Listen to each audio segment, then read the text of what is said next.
On a sunny day, the small town of Haines is like a scene from a postcard, where you just might see a mama bear and her cubs feasting at the Chilkoot River.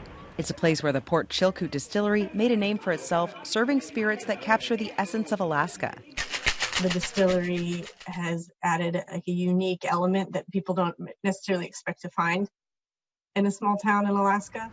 Haines is one of the smaller cruise ship towns in Southeast, but distillery owner Heather Shade says tourists still account for about half of their business. We depend on tourists going all over the state, going to bars and lodges, hotels, even buying our spirits from the airport as they're traveling through. With many cruise ship sailings canceled, the distillery has put its expansion plans on hold. Heather says they're now moving up the effort to get more of their product down into the lower 48. It isn't a short-term fix that's going to magically save what we're losing by not having tourists in Alaska. But if we're successful with it, it's a long-term solution for us to depend more on that. Across the Chilkoot Inlet, Skagway is also poised to take a major blow with cruise ships bowing out for the season. Streets that are normally packed with thousands of people will likely stay empty like the off-season. I think it's going to be like we had a winter and now we're going to have another winter and then another winter. And then hopefully a year from now we'll be able to open and have a decent business. But I would be very surprised if any cruise ships came to Skagway this summer. Jan Rentmore has owned the Red Onion Saloon for 40 years. The historic brothel from the late 1800s has been revamped into a tourist hotspot that thrives on parties and big gatherings. Jan is unsure of how to make business work with the state mandates and the looming concern over the coronavirus. It's just hard for me to imagine being able to carry on with the Red Onion with the and still in a way during the epidemic to keep people safe, keep my employees safe, keep the customers safe. So that's what I spend most of my time trying to figure out how we go forward.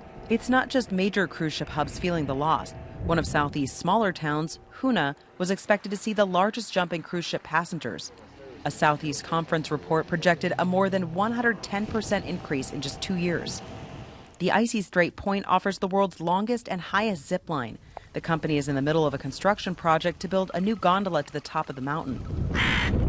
In February, before cruise ships canceled their voyages, the HOONAH city administrator said tourism is a big part of the community's diversified economy, which also includes fishing and timber. Crucial for us because the city of HOONAH runs on sales tax and sales tax alone. We don't have a property tax. And so having sales in the community grow is key for our community and help us battle the budget shortfall that comes from the state. The city of Ketchikan also stands to lose out on millions of dollars tourists usually drop at local shops and restaurants when the cruise ships start coming in April. This time of year, it should be filled up with tourists, like just, shoulder to shoulder, walking the creek, looking down at the water.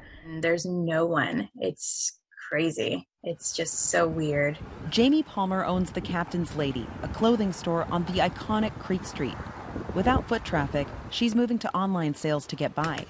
She knows it's not just her business that will be impacted by the lack of travelers. You think of the mom and pop shops, and it goes, every industry is affected so much by this because it trickles down for sure. Jaimie says that trickle down extends to some of Alaska's most vulnerable.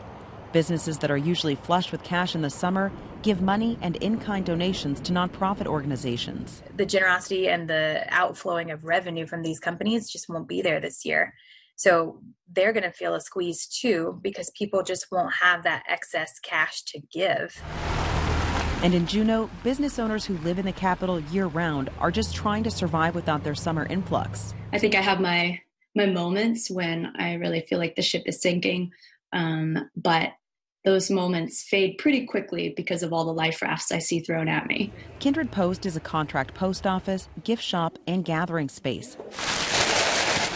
Owner Christy Nami Erickson knows she won't be able to make up for the lost cruise ship revenue.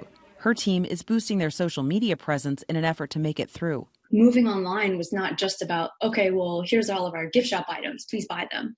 Moving online also meant how do we take the essence of what we do in real life and move that into the digital realm. Her priority is to keep her 2 workers employed and do what she can to help her community.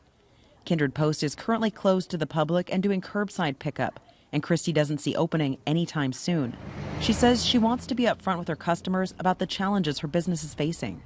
We started a GoFundMe, and, our people are really supporting us with the online sales. And I feel like just so supported by our community in this time.